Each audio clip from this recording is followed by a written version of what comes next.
Hello everyone, Anand back again. Friends, today's podcast is more about how do we make our fellow Indians um, increase their standard of life. Of course, quality of life is another topic that we have discussed already in one of the podcasts in the earlier release. Today I'm going to talk a little more about standard of life. Bulk of our fellow Indians are living in below poverty line, BPL. And we always compare ourselves with America, right? Generally we talk about America, which is a superpower. Everybody has eye on America. So looking at American way of thinking and American way of doing, we don't have to really ape the idea that which many people do.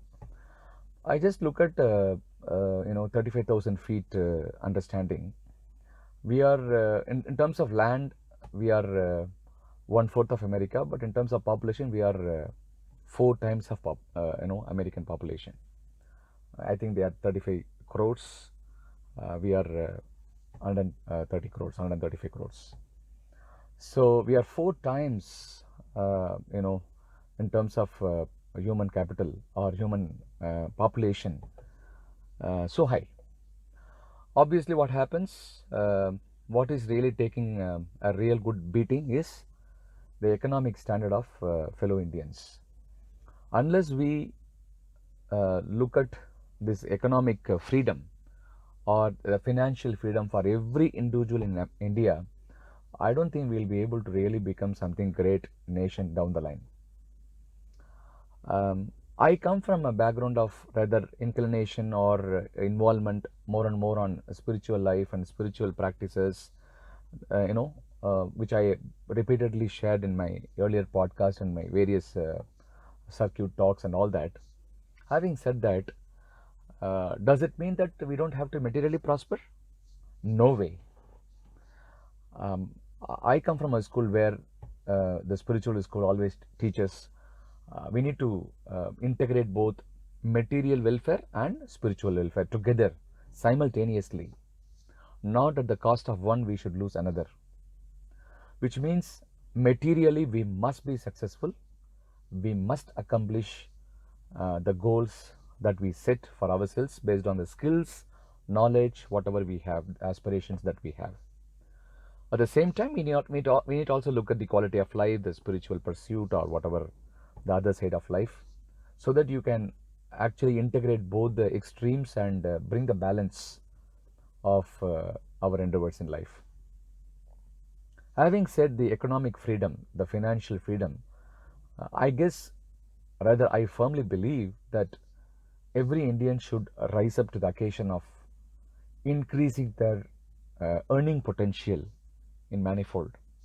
We don't actually have to depend only on government, because government, definitely any government for that matter, irrespective of the government in the helm of affairs, they cannot really feed everybody to increase their standard of life. They can probably feed only for survival. People don't starve and die out of lack of food or lack of little money to lead their basic life. Only government can support to that extent and create some opportunities, job opportunities here and there. But it is we who have to really work innovatively and see that we rise our standard of income and help our fellow Indians to increase their standard of life. I was listening to one of the talks recently where in Clubhouse app yesterday, in fact, the ex-minister of Tamil Nadu, previous government, Mr. K. Pandirajan, he said that India is the only country which has got so many number of entrepreneurs compared to any of the countries in the world, which means we are extremely large in terms of self-employment and entrepreneurship. So only through entrepreneurship and self-employment, time and again we repeat, we can create more jobs and more opportunities and grow inclusively, democratically and inclusively. Which means in my mind, I believe that if somebody is drawing, let us say, 10,000 rupees per month, we should find a way to make him aware that he can actually go up to 20,000 rupees. He should aim for 20,000 rupees as fast as possible. Like, in businessman, we always say, when you do turnover of, let us say, 5 crores, and why not we do 10 crores? Why not we do 50 crores? Same as the case applicable for even employment. If somebody is drawing 10,000, why not they make 20,000 rupees? If somebody is drawing 50,000, why not 1 lakh? When somebody is drawing 1 lakh, why not 2 lakhs? All of us have to increase what we call double up, our earning potential into multifold, so that we will be able to rise quickly the standard of life. You may be thinking, what this guy is talking about? We are in pandemic. People are losing jobs left, right, and center. Even basic survival is more than sufficient. No, let us not look at theory of constraint all the time. The theory of constraint or pessimism or we are very small, we cannot do it. I know time has not come. All these stories we have been hearing right from our childhood in India. We have been conditioned that way. We have been conditioned that we are humble, we are very small, and we don't have to really think big. When somebody is able to make it, we will say, okay, it is because of his fate. Of course, he's put in a lot of efforts. Maybe he has got some good background to support. Somebody really lifted him. Of course, he studied well. All that we say, but we don't really admit that, across the board, every individual should aim and aspire to become something better in terms of economic freedom and the material welfare. I urge people who are listening this podcast, especially youngsters, I think you should aim for pole vault. Geometrical progression, arithmetic progression, even exponential progression is, I think the game is over. That is how even entrepreneurs, I think, the aspiring entrepreneurs who are, thinking very big, loud and clear, they are actually thinking about how to multifold and manifold the business into something greater and bigger and larger in short span of time.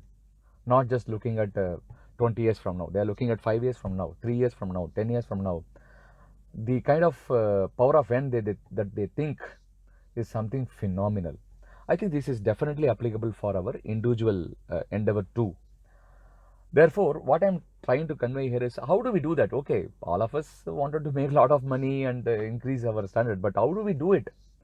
I think the 3-step formula, what we all need to realize and start working is, one is, first of all, we must have interest and willingness to grow, not get complacent, saying that this is not for me. I think I will see next 3 years. Give me some 1 year time. Let the pandemic over. All these stories, cock and bull stories, not acceptable if you want to really increase your standard of income and revenue.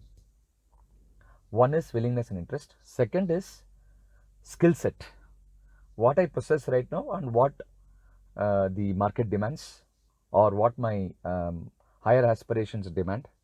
I need to be able to very clearly identify the gap that I have between what I am today and what I have to become. So once the gap is identified, which is what we call know your competencies.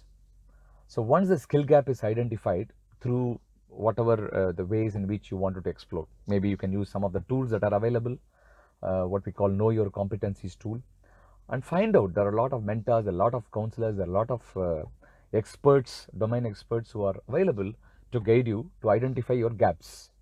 Once you identified your gaps, the first is willingness and interest, the basic funda. The second goes your skills, the skill gap metrics. Once that is identified, then the third important thing is find the right set of opportunity that exists in the marketplace for the skill that you possess, which means you are already ready. The engine is ignited and you are ready to go. If you are able to do it, irrespective of your age, you may be in 20s, 30s, 40s, 50s, doesn't matter at all. At any age, we can actually start all over again and create a new way of life for ourselves. After all, it's one life, as we understand, as we know, and let's live it to the fullest extent possible. Unlock the potential, unleash your potential, and go for a big win. I don't use the American word, go for a kill. It's a negative for me. I will say go for a win. Create your own winning design for your life, And I think these three things which I told you, like interest and willingness, number one. Number two, the skill gap metric, so that you will know where you are and what you want to become.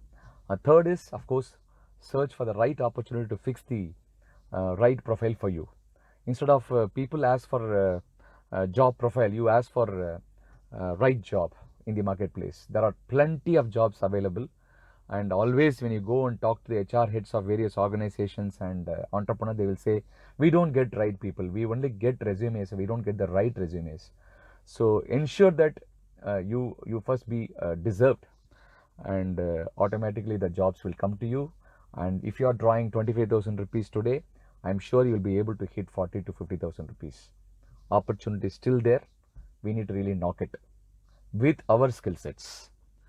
If we do that, what happens is we can raise the standard of life of average Indian, predominantly over the lower middle class or below poverty line.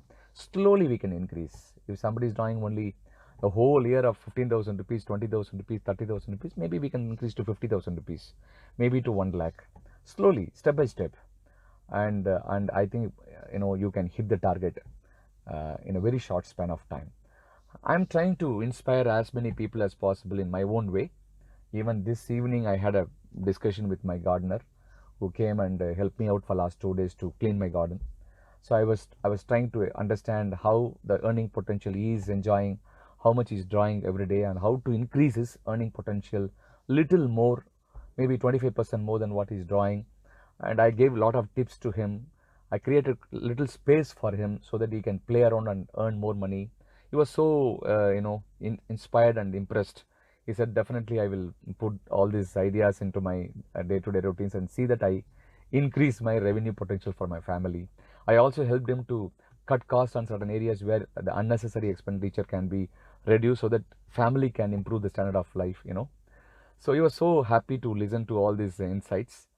And I think this is how I think each one of us have to take responsibility, not just looking after only our families, but also looking after our fellow Indians, especially people who are in below poverty line and suffering for economic freedom. If you do that, I think one day we'll even cross America. Wish you all the best. Thank you very much for listening. If possible, kindly share this podcast to as many people as possible. Bye bye.